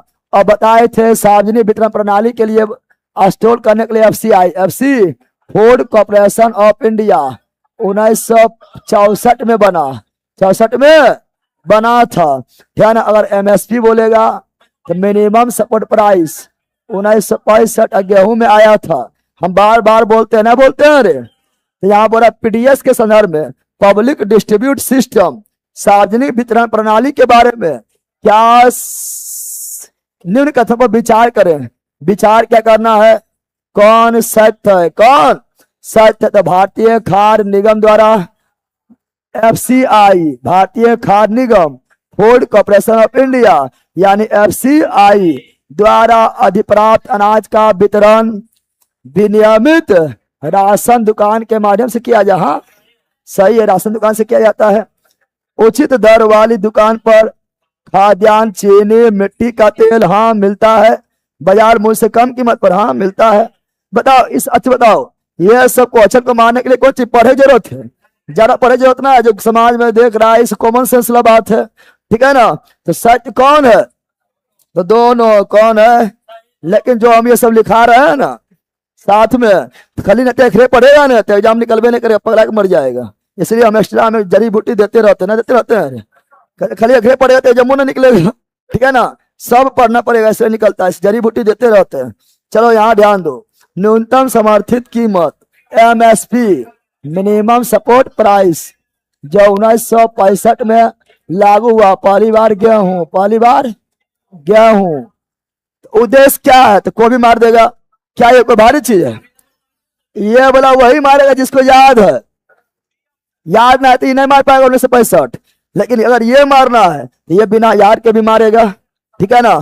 खाद्यान्न का निर्यात बढ़ाना कि MSP का मतलब किसान को उनकी फसल के लिए पूर्व घोषित मूल्य उपलब्ध कराना। यस, जितना घोषणा किया गया कितना मूल्य आपको मिलेगा तो मिलेगा, वो देना ना है रे। चलो option number B, Antyodaya card, Antyodaya card. तो अंत्योदय योजना, अंत्योदय योजना प्रारंभ हुआ 25 दिसंबर 2000 ईस्वी। आप देखो ये वही लोग मारेगा जिसको याद है, लेकिन अंत्योदय कार्ड तो कोई भी मार देगा। अंत्योदय किसको मिलता है, गरीब से भी गरीब लोग को, यानी निर्धन रेखा से ऊपर ना, निर्धन में भी, निर्धन को गरीब नहीं मिलता है, पीला कार्ड मिलता है, अरे ना मिलता है रे, ये तो ऐसे मार देगा। कहीं कहीं लाल भी होता है कि।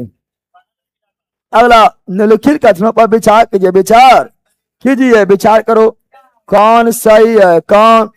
अभी पढ़ाए थे सार्वजनिक वितरण प्रणाली जो शुरुआत हुआ 1947, पहले से ही था, हाँ पहले से ही था, 47 से ही है, लेकिन उसे और मजबूत किया गया, हाँ मजबूत किया गया है, संशोधित किया गया 1992 में, लक्षित किया गया 1997 में, तो मजबूत किया गया है। यस सही है, क्या है, सही है। अगला, एकीकृत बाल विकास सेवाएं 1975 में शुरू हुआ, सही है, याद कर लेना, यह भी सही है।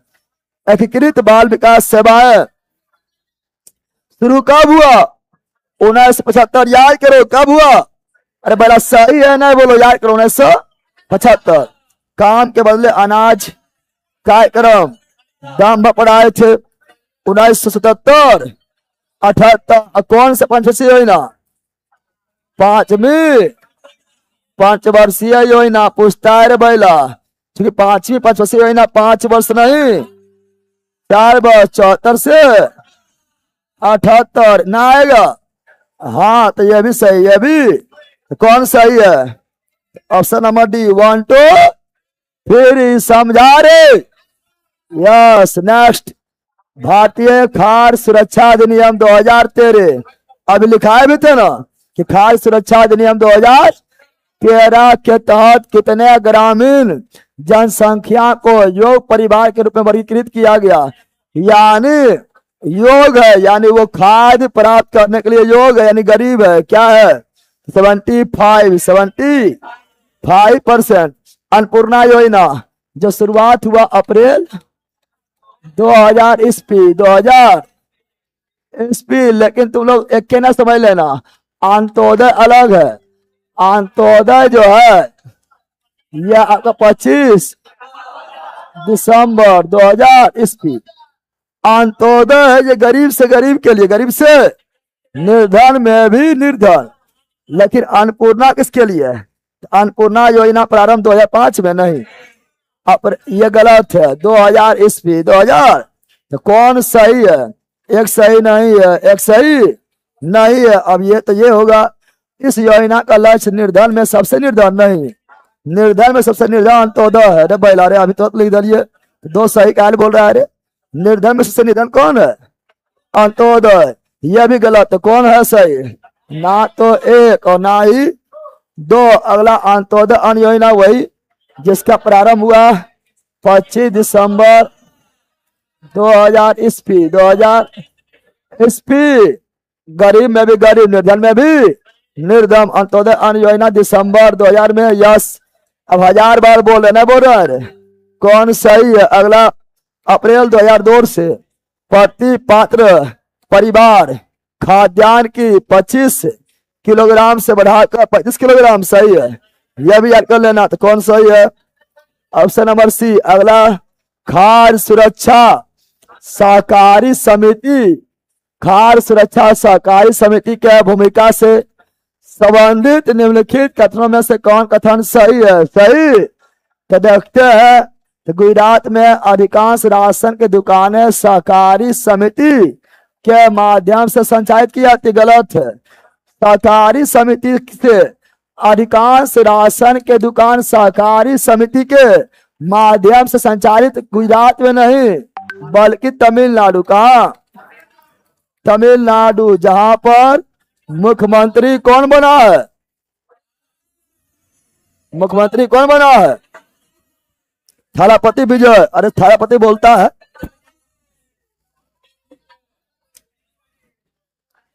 तो ये तमिलनाडु, तमिल। अमूल बड़ा गुजरात।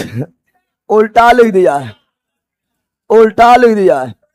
अमूल तो गुजरात, आनंद गुजरात में, अमूल आनंद गुजरात, आनंद गुजरात में स्थापना हुआ 1946 में, 1946 में। समझा रे? बंद रहा रे दोनों रे, बकलोल बा, यहाँ ध्यान देना। 1946 में। तो यह भी गलत है। अमूल का फुल फॉर्म क्या होता है? आनंद, वही आनंद मिल्क यूनियन लिमिटेड, आनंद मिल्क यूनियन लिमिटेड। दोनों गलत है, दोनों गलत है, दोनों। तो ना तो एक ना ही दो। चलो नेक्स्ट, निम्नलिखित कथनों पर विचार करो। विचार करो, क्या विचार करो? कौन सही है, कौन सही है, उस पर विचार करो। तो वर्तमान में अनेक गरीबी उन्मूलन कार्यक्रम अधिकतर ग्रामीण क्षेत्र में, हाँ गरीबी उन्मूलन कहाँ चलेगा? ग्रामीण क्षेत्र में चलेगा। ज्यादा गरीबी ग्रामीण क्षेत्र में देखने को मिलता है। सार्वजनिक वितरण प्रणाली जो शुरुआत हुआ 1947, पीडीएस पब्लिक डिस्ट्रीब्यूट सिस्टम, दोपहर का भोजन विशेष रूप से खाद्य सुरक्षा कार्यक्रम है। हाँ खाद्य सुरक्षा कार्यक्रम में ये भी आएगा, है ना। दोपहर का भोजन भी आएगा, इसे मिड डे मील बोलते, ये भी आएगा। सही है। अगला, रोजगार कार्यक्रम गरीबी के आय में बढ़ोतरी कर, हाँ रोजगार कार्यक्रम चलाएगा तो गरीबी के आय में बढ़ोतरी होगा, बढ़ोतरी कर खाद्य सुरक्षा में योगदान देगा। यस, योगदान देगा। तो कौन सही है? ए। चलो नेक्स्ट, निम्नलिखित योजनाओं और उनके आरंभ वर्ष पर विचार करो। पहले ही पढ़ा दिए हैं, न पढ़ाए थे? पढ़ाए थे रे। संशोधित सार्वजनिक वितरण प्रणाली, संशोधित 1992 पढ़ाए थे। लक्षित 1997, अन्नपूर्णा 2002। और यही बिहार दरोगा में था। बिहार दरोगा के 1799 पोस्ट में फर्स्ट शिफ्ट में यह क्वेश्चन था। तो यहाँ पर सब सही, सब यहाँ पर मिलान करने में था, यहाँ पर डायरेक्ट दिया हुआ है। कौन कथन सही है? Option number D, option number लो। एकदम खुश होगा, एकदम खुश होगा कि एकदम खत्म हो गए, 10 बजे खत्म हो गए। अब एकदम पूरा मौज करबे, रात भर सुतबे एकदम गर्दा मचा के।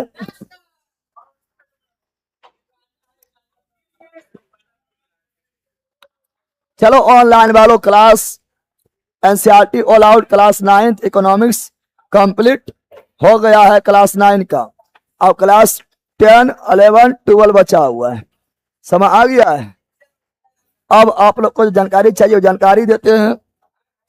लाइक कर दो ऑनलाइन वालों जो लाइक नहीं किया अभी तक। अगर आप लोग कम टाइम में चाहते हैं, कैसे सर हम अपना कम टाइम से बहुते पढ़ लिया है, हमको कम टाइम में बेहतर परफॉर्मेंस करना है, तो आपके लिए यह लुसेंट ऑब्जेक्टिव बेस चल रहा है। इतना ज्यादा प्रैक्टिस हो जाएगा, क्योंकि पहले हम जो थ्योरी बताने का होता है कम टाइम में, जो कुछ बताने को होता है बता देते हैं, उसके बाद दम भर प्रैक्टिस चलता है। तो आप आराम से इससे आंख बंद करके जुड़ जाओ। और कितना लोग ग्रुप डी का एग्जाम देने जा रहा है, साइंस से परेशान हो रहा है, आंख बंद करके जुड़ जाओ। कम टाइम में साइंस ये आपका जबरदस्त तैयारी हो जाएगा, क्वेश्चन एक भी नहीं छूटेगा। सब जो इसमें आपका क्वेश्चन जो है NCERT example previous year question है, और जहाँ थ्योरी बताना पड़ा वहाँ थ्योरी भी बताएं।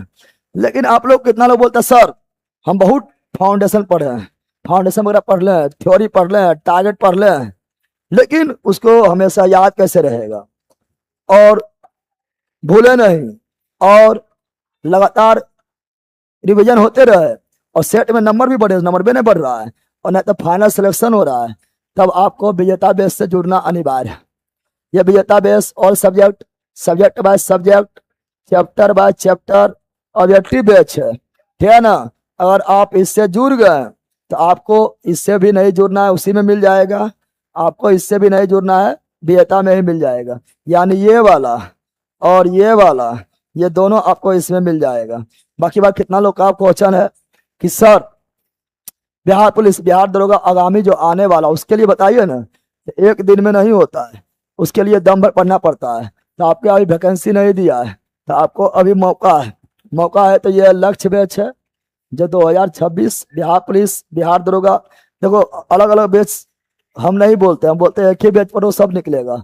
इतना जबरदस्त पढ़ाया गया है फाउंडेशन बैच, और पढ़ा रहे हैं। ये बैच चल रहा है आपका 9 बजे से लेकर 9:30 से लेकर 12 बजे तक चल रहा है, और ये इतना जबरदस्त पढ़ाया जा रहा है, कुछ कहने का नहीं। एकदम क्लास में धीरे धीरे आराम से पोस्टमार्टम करते हुए, सुपरा साफ करते हुए, रिवीजन कराते हुए, क्वेश्चन पूछते हुए, ऑब्जेक्टिव लगवाते हुए, और उसके बाद फिर लोग आप लोग का board PDF, handwritten note सब देते हुए, और 90% सब क्लास में करवा देते हैं। और ये आपका कोई भी एग्जाम दो, फिजिकल जीएस के लिए अलग से फाउंडेशन किसी का खरीदने की जरूरत नहीं पड़ेगा, थ्योरी पढ़ने की जरूरत नहीं पड़ेगा। आप कई बार रिसीव कर लीजिए, फिर कोई भी एग्जाम हो, इसमें आपका सब सब्जेक्ट हो जाएगा। Physics, chemistry, biology, science, tech, environment, history, geography, polity, economics, study, Bihar special, world history, सब। जो मंजिल बैच वाला बोल रहा है क्वेश्चन में दिक्कत हो रहा है, वो विजेता बैच से जुड़ो, विजेता बैच और सब्जेक्ट वाला समय आ गया, उसके बाद तुम जिंदगी में कुछ नहीं करना पड़ेगा। बाकी बार ये मंजिल बैच जो टारगेट पढ़ना चाहते थे, फाउंडेशन नहीं, हम फाउंडेशन जो है अन्य जगह और कहीं कहीं हम पढ़ लिए हैं, हमको आपसे पढ़ना है, ठीक है ना। तो आप टारगेट चाहिए तो आप इससे जुड़िए, टारगेट बेस से, चाहे बिहार पुलिस या बिहार दरोगा हो। कम टाइम में रिकॉर्डर मिल जाएगा, जबरदस्त मिल जाएगा, और कंप्लीट पढ़ाया हुआ है, डिटेल में पढ़ाया हुआ है, लेकिन है टारगेट, ठीक है ना। बाकी बार ये सभी मिलेगा आपको। जीके जीएस मस्ती एप्लीकेशन प्ले स्टोर पर जाइए और इंस्टॉल करके जुड़ जाइए। बाकी बार ये आपका मैथ फाउंडेशन बैच आया है, जिसमें अभी 3 क्लास हुआ है। अगर आप आगामी बिहार एसएससी, बिहार दरोगा, बिहार एसएससी और एसएससी, जीडी, रेलवे इत्यादि के लिए चाहते हैं कि मैथ हमको फाउंडेशन पढ़ना है और गदा मचाना है, तो आप इससे जुड़ जाइए। ऐसे फाउंडेशन बैच पहले से भी चल रहा था, तो ये भी अभी चल ही रहा है। इससे जो जुड़ गए हैं उसको फिर ये नहीं लेना है। ऐसे अभी नया नया ये लॉन्च हुआ है, और ये कहाँ क्लास चल रहा है, तो पटना ऑफलाइन सेंटर जो केला मंडी के पीछे आर.के. सुमन बिल्डिंग में है, वहीं से ये मैथ क्लास चल रहा है फाउंडेशन। तो आप वहां पे जाकर जुड़ सकते हैं। कल आपका फिर जो है आपका, क्या ना, ये एडवर्टाइज 7500 का प्ले लिस्ट है, और ये आपका जगदेव सर जम्मू है, जहां पर ग्रुप डी के लिए अभी 25 मैथ स्पेशल चल रहा है, 10:30 बजे दिन से चल रहा है। तो आप जुड़िए, और इसमें भी बहुत सारा चीज मिलता है, मेरा वीडियो, सर का वीडियो, बहुत सारा वीडियो मिलता है आपको Jagdev sir Jammu YouTube channel पर। और आपको पता है कि 100 नंबर का हम सेट लगवा रहे हैं, जो कॉम्बो है, जो कॉम्बो मतलब एक ही है, बिहार पुलिस और दरोगा, और लाजवाब है। क्वेश्चन आपका लेवल रखा गया है, और ये आपका मंडे, वेडनेसडे और फ्राइडे चलता है। तो मंडे वाला तो कल सॉल्यूशन करवा दिए हैं, कल अब वेडनेसडे है, तो कल भी आपका सेट चलेगा। पटना वाला जो सेंटर है ऑफलाइन, वहाँ भी चल रहा है, ठीक है ना। और यहाँ पर तो चलवे कर रहा है, जम्मू में चलिए रहा है, यहाँ तो हम ही है, ठीक है ना। तो आप लोग वहाँ जाके भी जुड़ सकते हैं, सुबह में भी चल रहा है, शाम में भी चल रहा है, और फिर सोल्यूशन हम खुद दे देते हैं, ठीक है ना। बाकी बार और वहाँ पर जानकारी आपको मिल जाएगा, जाइएगा तो। बाकी बार ये आपका पटना का एड्रेस है, ठीक है ना, बाजार समिति, रामकृष्णन कॉलोनी, केला मंडी पीछे आर.के. सुमन बिल्डिंग। मोबाइल नंबर पटना का कॉन्टेक्ट ये रहा, ठीक है ना। तो सभी चीज जानकारी मिल गया होगा। बताइए क्लास कैसा लगा, लाइक वगैरह कर दीजिए जो अभी तक लाइक नहीं किए हैं, ठीक है ना। जल्दी बताओ, मजा आया है? आशटी जी के क्लास स्टार्ट कीजिए ना ऐप पर प्लीज सर। ओके, अभी टाइम लगेगा, उसके बाद कर देंगे। और बोलो सब, यहाँ पुलिस मैथ आउट हो गए, मेरिट आउट हो गए हैं। आपका टारगेट बैच पूरा किए थे तब रिजल्ट हुआ था, अब क्या करें? तो रिजल्ट अगला बार भी होगा, सिर्फ मतलब डिवीजन और लगातार मतलब पढ़ाई से जुड़े रहना है तो रिजल्ट अगला बार भी होगा। लेकिन फिजिकल जो है अभी सही थोड़ा मोड़ा सुबह सुबह एक टाइम जाके आधा घंटा टाइम दीजिए, क्योंकि आप फिजिकल कारण आउट हुए हैं। ठीक है ना। आज बात काफी नहीं की लिख रहा है। हेलो सर, मैं लुसेंट का बेच लिया हूँ और बिहार पुलिस का लेना है, डिस्काउंट मिल सकता है? देखो, 449 रुपया में 14 सब्जेक्ट पढ़ाया जाता है। अब उतना में अगर देखेगा तो 30 से 40 रुपया के बीच में एक सब्जेक्ट का पड़ता है, और पढ़ाते हैं इतना अंदर जाके फाउंडेशन कुछ कहने को नहीं। तो नॉर्मल है। बाकी बात एप्लीकेशन पर जो एक बार फिक्स हो जाता है वो सबके लिए फिक्स रहता है। हम भी बेच लेंगे तो हमको भी उतना देना ही पड़ेगा। ठीक है ना। ऑफलाइन नहीं है कि चलो हाँ चलो कुछ कम भी दे दो चलेगा। ठीक है ना। ऐसे ऑफलाइन में तो पहले से ही थोड़ा ज़्यादा रहता है। ठीक है। बाकी बार आपका करंट अफेयर्स भी स्टार्ट हो रहा है। करंट अफेयर्स भी आपका चलेगा। ठीक है ना। सेकंड यूट्यूब चैनल पर हो सकता है चले। ठीक है ना। तो आप जुड़ जाइए, पर डे सुबह सुबह आधा घंटा करंट अफेयर्स चलेगा। गुरु जी, ऐप पे मेरा कमेंट बंद कर दिया गया है, तुम बदमाशी किया होगा कुछ, तूने बंद कर दिया है। व्हाट्सएप पे मैसेज करना। अच्छा, कुछ जो बदमाशी किया उसके बारे में लिख देना कि आपसे गलती नहीं होगा, तो कमेंट आपका चालू कर दिया जाएगा।